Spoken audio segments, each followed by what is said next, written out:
إيماننا بتدخل الله يعطينا اطمئنانا ويعطينا سلاما في القلب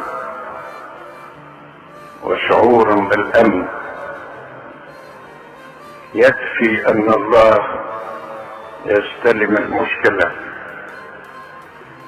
أما أسلوب الحل وموعد الحل فنتركه إلى مشيئته الصالحة وإلى حكمته، ونحن مطمئنون.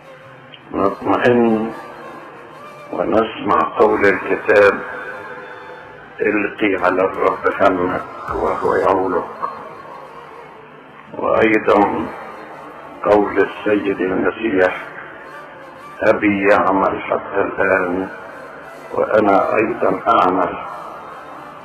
مبارك هو الرب في كل ما يعمله معنا وفي كل ما يعمله لأجلنا.